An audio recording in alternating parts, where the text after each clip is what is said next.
ज्योतिष सदन केंद्र चैनल पर हमारे आप सभी प्रिय दर्शक गणों का बहुत बहुत हार्दिक स्वागत और अभिनंदन। प्रिय साथियों, मैं हूं आचार्य पंडित सर्वदानंद शर्मा। मेरी ओर से भी हमारे आप सभी प्रिय दर्शक गणों को एक बार फिर बहुत बहुत प्यार भरा नमस्कार। साथियों, आज हम आपके साथ जिस विषय पर बात करेंगे उस विषय का नाम है मासिक राशिफल। और यह मासिक राशिफल है मार्च 2026 का। और इस मार्च 2026 के मंथली राशिफल के माध्यम से हम इस कार्यक्रम के दौरान ये जानने की कोशिश करेंगे कि जो आप हमारे मेष लगन राशि के जातक हैं, जी हां, जिनका एरीज असेंडेंट बनता है, उनके लिए ये मार्च 2026 किस प्रकार के रिजल्ट्स लेकर के आ रहा है, कितने शुभ और कितने अशुभ। लेकिन अगर अशुभ रिजल्ट्स की भी अगर बात की होती है ग्रहों के संकेत के आधार पर, तो यहां पर मैं ये कहूंगा आपसे कि आपको परेशान होने की और निराश होने की दूर तक भी आवश्यकता बिल्कुल नहीं है। क्यों नहीं है?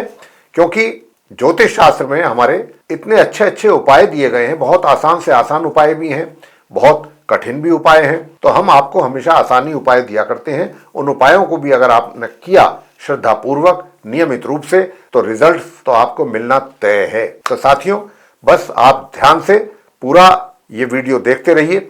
और हम सबसे पहले आपको ग्रहों की पोजीशन से भी जरूर अवगत कराएंगे। उसके पीछे कारण है। देखिए, ग्रहों की स्थिति तो बदलती रहती है। कभी कोई ग्रह आसमान में ट्रांजिट में सब रात और दिन परिक्रमा कर रहे हैं, कक्षा में चल रहे हैं, स्थिर नहीं है कोई ग्रह। तो 12 राशियां हैं, उसमें ये घूमते रहते हैं। तो कभी ग्रहों की स्थिति अच्छी हो जाती है, फेवरेबल हो जाती है, तो कभी नहीं होती है, अनफेवरेबल हो जाती है। तो यहां पर समय है, अच्छा बुरा आता रहता है जीवन में। बस उपाय करने हैं और उपाय करके अपने समय को अपने फेवर में लाना है। यह है सबसे बढ़िया उपाय, ज्योतिषीय उपाय। तो साथियों, आज हम मेष लगन राशि के जातकों को सबसे पहले ग्रहों की स्थिति से अवगत कराएंगे, ताकि आपको भी इस बात का पता रहे, मालूम रहे कि 9 ग्रहों में ऐसे कौन से ग्रह हैं जो आपको फेवर कर रहे हैं, या जो ऐसे ग्रह हैं आपको अशुभ परिणाम देने के लिए जा रहे हैं। अगर आपको यह पता रहेगा तो जो उपाय हमारे द्वारा आपको दिए जाएंगे अशुभ ग्रहों के लिए, उनका उपाय आप बहुत श्रद्धा भाव से ही करेंगे। तो साथियों, सबसे पहले मैं बताना चाहूंगा कि देखिए, आपका जो चार्ट है मेष लगन राशि के जातकों का, ठीक मेरे पीछे स्क्रीन पर डिस्प्ले हो रहा है। और इसमें ग्रहों की स्थिति को हमने बहुत स्पष्ट रूप से दर्शाया गया है हमारे द्वारा।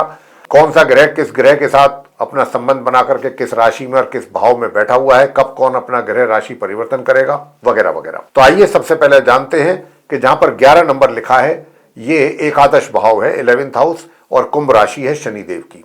इसमें आप देख रहे हैं कि सूर्य, मंगल, राहु और बुध 4 ग्रह यहां पर बने हुए हैं। चतुर्ग्रही योग बना हुआ है। तो क्या ये चतुर्ग्रही योग आपके लिए लाभकारी रहेगा या नहीं, यह भी चर्चा का विषय है। लेकिन सबसे पहले, क्योंकि ग्रहों की स्थिति से आपको अवगत करा रहे हैं, तो बताएंगे कि ये सूर्य देव जो यहां बैठे हैं, ये यूं तो माह के आरंभ से ही यहां बैठे हैं मार्च के, लेकिन ये 14 मार्च को अपनी शत्रु राशि जो इनकी कुंभ राशि है, ये शनि की इनके पुत्र की राशि है, यहां से निकल करके ये अपनी मित्र राशि मीन में करेंगे प्रवेश, आगे वाले घर में जहां 12 नंबर लिखा है। वहां पर शुक्र और शनि पहले से ही विराजमान है।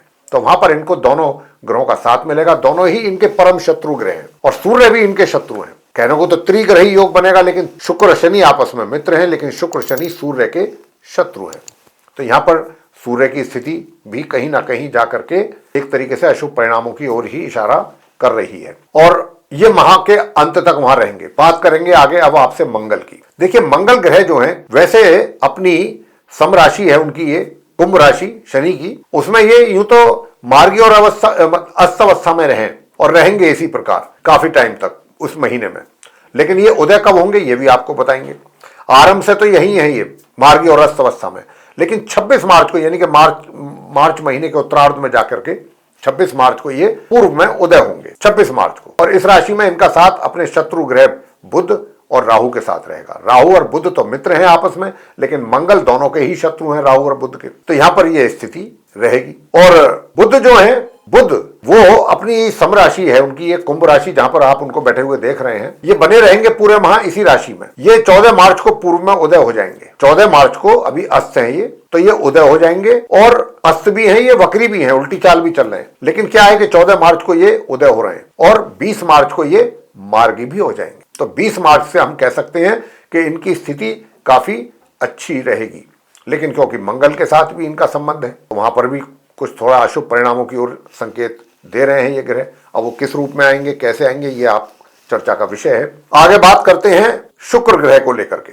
शुक्र जो है वो मार्गीय उदित अवस्था में अपनी उच्च राशि मीन में माह के आरंभ से ही बने रहेंगे, जहां पर अभी आप उनको बैठा हुआ देख रहे हैं। 12 नंबर जहां लिखा है द्वादश भाव है ये।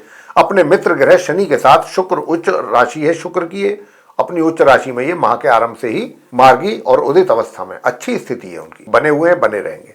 लेकिन 25 मार्च को ये यहां से राशि परिवर्तन करते हुए निकलेंगे और यहां से निकल करके अपनी सम राशि मेष में प्रवेश करेंगे। मंगल की राशि मेष में लगन भाव में फर्स्ट हाउस में 25 मार्च से, और माह के अंत तक वहां बने रहेंगे। शनि देव पर आते हैं। देखिए शनि जो है ये पूरे माह अपनी समराशि मीन में बने रहेंगे, मगर 8 मार्च को ये पश्चिम में अस्त हो जाएंगे, क्योंकि सूर्य आ रहे हैं यहाँ पर 14 मार्च को। जो भी ग्रह सूर्य के नजदीक आता है वो अस्त हो जाता है, अगर वो कुछ समय तक वहां रहता है तो यहाँ पर शनि 8 मार्च से अस्त हो रहे हैं। पूरे माह ये अस्त ही रहेंगे, मार्गी रहते हुए, मार्गी तो हैं लेकिन अस्त भी रहेंगे। तो शनि देव जो हैं उनकी स्थिति ऐसी रहेगी। और वैसे भी आप मेष लगन राशि के जो जातक हैं, जो मेष राशि के हमारे जातक हैं, उनको मैं कहना चाहूंगा कि शनि की 7.5 भी आपके ऊपर आरंभ हो चुकी है, तो इसका भी आपको ध्यान रखना है। शनि की 7.5 में चल रहे हैं आप। तो साथियों ये आगे जो बात करेंगे अब आपसे गुरु बृहस्पति की करेंगे। गुरु बृहस्पति जो हैं वो तृतीय भाव में अपनी शत्रु राशि मिथुन में बने हुए हैं।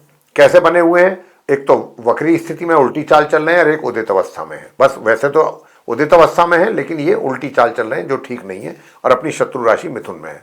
कहने को तो ये पूरे माह इसी राशि में ही रहेंगे, थर्ड हाउस में, तृतीय भाव में। लेकिन ये 11 मार्च को मार्गी हो रहे हैं, ये एक बहुत अच्छी बात है। 11 मार्च को ये मार्गी हो जाएंगे। तो यहां पर आगे बात करते हैं राहु और केतु के विषय में। केतु जो है ये अपनी शत्रु राशि सिंह में पंचम भाव में बने हुए हैं, बने रहेंगे पूरे माह इसी प्रकार। और राहु भी अपनी मित्र राशि कुंभ में, जहां 11 नंबर लिखा है वहां पर आप उनको देख रहे हैं, पूरे माह इसी प्रकार बने रहेंगे अपनी मित्र राशि कुंभ में। शनि उनके मित्र हैं, शनि की राशि है ये, तो राहु तो अपने मित्र के घर में बैठे हुए हैं। तो साथियों ये एक तरीके से काल सर्प योग भी बन रहा है कुंडली में मेष लगन राशि के जातकों की।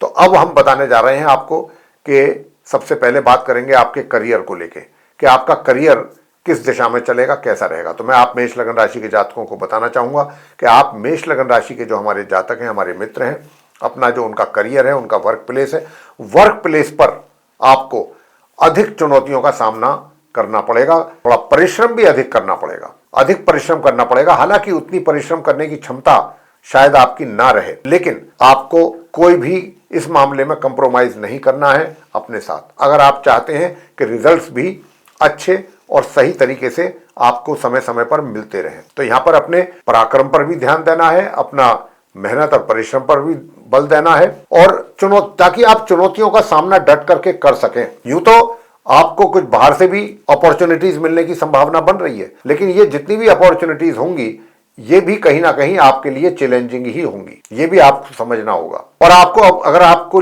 कहीं जाते भी नहीं है, कोई अपॉर्चुनिटी आप एंटरटेन नहीं भी करते हैं, कोई अवसर, तो जहां पर आप कार्यरत हैं वहां से संबंधित अपने कार्यों को लेकर के आपको दूर दराज की यात्राएं करनी पड़ सकती हैं, जो कि आपके लिए थोड़ा सा, एक तरीके से मैं यही कहूंगा कि उन यात्राओं के जो परिणाम होंगे वो सुखद नहीं होंगे, कहीं ना कहीं परेशानी ही आपके लिए रहने वाली है। तो यहां पर घबराने की आवश्यकता नहीं है। शनि की 7.5 है, शनि आपके करियर के लॉर्ड हैं, तो इसलिए थोड़ी परेशानियां ज्यादा हैं करियर में। तो आपको और शनि अस्त भी हो गए 8 मार्च से, तो आपको थोड़ा सा हम जो उपाय देंगे वो करिएगा, तो चीजें सही रहेंगी, सही दिशा में चलेंगी। उधर इनकम में भी थोड़ा बहुत रोक लग रही है या बाधाएं हैं।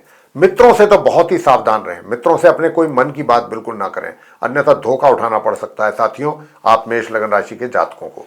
और अपने बड़े भाई बहनों से भी थोड़ा सा दूरी ही रखें। दूरी का मतलब हम ये नहीं कह रहे कि रिश्ता खराब करें, मतलब दूरी का ये है कि आप उन पर अपनी निर्भरता ना रखें, उन पर डिपेंड ना रहें, कोशिश यही रहनी चाहिए। और जो आपका सुख सुविधाओं की बात अगर हम करें कि भाई सुख सुविधाएं, तो सुख सुविधाएं सामान्य रूप से आप प्राप्त करते रहेंगे मेष लगन राशि के जातक। बात करेंगे कि भाई सेविंग्स वगैरह की स्थिति कैसी रहेगी। धन के आगमन की तो हमने बताया कि थोड़ी सी कमी की संकेत है यहाँ पर, धन के मामले में, धन के आगमन में रुकावट या थोड़ी बाधा, ये इस तरीके की चीजें हैं।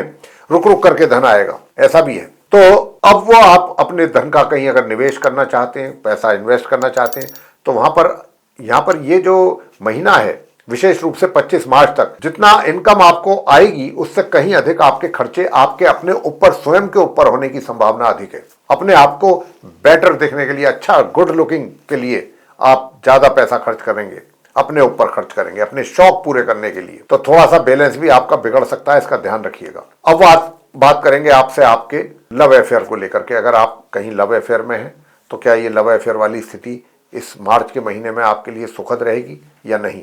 तो बताना चाहेंगे कि देखिए, आपके लिए जो ये लव अफेयर वाली स्थिति है, बताना चाहेंगे आप कहीं दूर जाने का प्रोग्राम बना सकते हैं अपने मित्र के साथ, जो भी आपका अपोजिट सेक्स का मित्र है जिसके साथ आपका अफेयर है। कहीं दूर जा करके कहीं पिकनिक वगैरह या इस तरीके का कोई आप करने निकल सकते हैं, और ये 25 मार्च से पहले पहले की संभावना बन रही है, काफ़ी अच्छा। वैसे तो मैं आपको बता दूं कि 14 मार्च से और 25 मार्च के बीच विवाह संपन्न करने के भी योग हैं, विवाह के भी योग बन रहे हैं। लेकिन ये विवाह के जो योग हैं ये थोड़ा सा ऐसे हैं कि इसमें ऐसा नहीं है कि एकदम आपने सोचा कि विवाह करना है हो गया, उसमें परेशानियों का भी सामना कुछ अधिक मात्रा में करना, जिसको कहते हैं ना व्यवधान, अधिक पैदा होंगे। तो अगर आप उन सारी चीज़ों को फेस करने के लिए तैयार हैं और रेडी हैं तो कोई दिक्कत नहीं है। वरना मैंने आपको इसलिए कहा है कि ग्रहों की स्थिति थोड़ी यहाँ पर प्रतिकूल है, विवाह का योग बनते हुए भी व्यवधान है, परेशानियां हैं विवाह में। आगे बात करते हैं कि अगर आप विवाहित हैं तो आपका वैवाहिक जीवन कैसा रहेगा। साथियों, मैं आपको बता दूं 1 मार्च से और 25 मार्च तक आपको अपने वैवाहिक जीवन को लेकर के थोड़ी सी समस्याएं चल सकती हैं वैवाहिक जीवन में, लेकिन 25 मार्च से परिस्थितियां बिल्कुल उलट हो जाएंगी और आपका अपना वैवाहिक जीवन बहुत ही सुखद होगा, भरपूर आनंद आप लेंगे। आगे बात करते हैं कि भाई पारिवारिक संबंध कैसे रहेंगे। तो पारिवारिक संबंध भी आपके अच्छे ही रहेंगे, पारिवारिक संबंधों में किसी प्रकार की कोई मुझे ज्यादा परेशानी नजर नहीं आ रही है, कुल मिलाकर के अच्छे रहेंगे। फैमिली मेंबर्स के साथ संबंध आपके। अब बात कर लेते हैं कि भाई जो घर के बड़े हैं, बुजुर्ग हैं, उनके साथ रिलेशन आपके कैसे रहेंगे। तो उनके साथ थोड़ा सा एक तरीके से कमी रह सकती है संबंधों में, जो कि नहीं रहनी चाहिए। और आगे बात करना चाहेंगे आपसे, परिवार की बात हमने कर ली, अब एजुकेशन पर आते हैं। तो जो सामान्य एजुकेशन ले रहे हैं उनको अपनी पढ़ाई पर बहुत अधिक ध्यान देने की आवश्यकता रहेगी। हालांकि माह के आरंभ से लेकर 14 मार्च तक अगर आपने थोड़ा भी ध्यान दिया अपनी पढ़ाई पर तो आप परिणाम अपने अनुकूल ले आएंगे। लेकिन 14 मार्च के बाद परिस्थितियां काफी एक तरीके से चुनौतीपूर्ण रहेंगी आपके लिए, इसका ध्यान रखिएगा। लेकिन हायर एजुकेशन लेने वाले स्टूडेंट्स को परिणाम बहुत अच्छे प्राप्त होंगे, विशेषकर 11 मार्च से बाद में और पूरे माह के अंत तक। आगे बात करते हैं संतान के द्वारा। संतान को भी माह के आरंभ से लेके और 14 मार्च तक तो मिले जुले परिणामों की प्राप्ति के योग हैं, लेकिन उसके बाद परिणामों में कमी है। उसके लिए माता पिता को एक तरीके से चिंता भी रह सकती है अपनी संतान की ओर से कि कैसे होगा, लेकिन ऐसी बात नहीं है, जैसे जैसे ग्रहों की स्थिति बदलेगी चीजें बेहतर होंगी। आगे बात करेंगे स्वास्थ्य को लेकर के, स्वास्थ्य कैसा रहेगा। देखिए, स्वास्थ्य में कमी के पूरे संकेत हैं। आप मेष लग्न राशि के जातकों से कहना चाहेंगे कि अपने स्वास्थ्य का पूरा ध्यान रखिएगा। उपाय अब आप क्या करें, उपाय आपको बताना चाह रहे हैं। देखिए, नवग्रह स्तोत्र का पाठ आपको करना है, कुल मिलाकर के बहुत अच्छे रिजल्ट्स आपके सामने आने वाले हैं। तो साथियों, ये था आप मेष लग्न राशि के जातकों का मंथली राशिफल मार्च 2026 का। अगर ये चर्चा आपको हमारी ओर से पसंद आई है तो आप इस वीडियो को लाइक कर लें और अधिक से अधिक मात्रा में इसको शेयर करें, ताकि वे लोग भी इस जानकारी का लाभ ले सकें जिनके साथ आप शेयर कर रहे हैं। और अगर अभी तक आप हमारे चैनल पर नए हैं तो चैनल को भी सब्सक्राइब जरूर कर लीजिए। और आने वाले दिनों में जो भी हमारे वीडियोस बनते हैं एस्ट्रोलॉजी के भिन्न भिन्न विषयों पर, ताकि वे भी आप तक पहुंच सकें, तो उसके लिए फिर बेल आइकन को भी आप जरूर प्रेस कर दीजिए। साथियों, इसी के साथ अब हम इस कार्यक्रम को यहाँ समाप्त करेंगे और अपने आप सभी प्रिय दर्शक गणों से लेंगे इजाजत। आप सभी का सहृदय बहुत बहुत धन्यवाद। जय माता दी।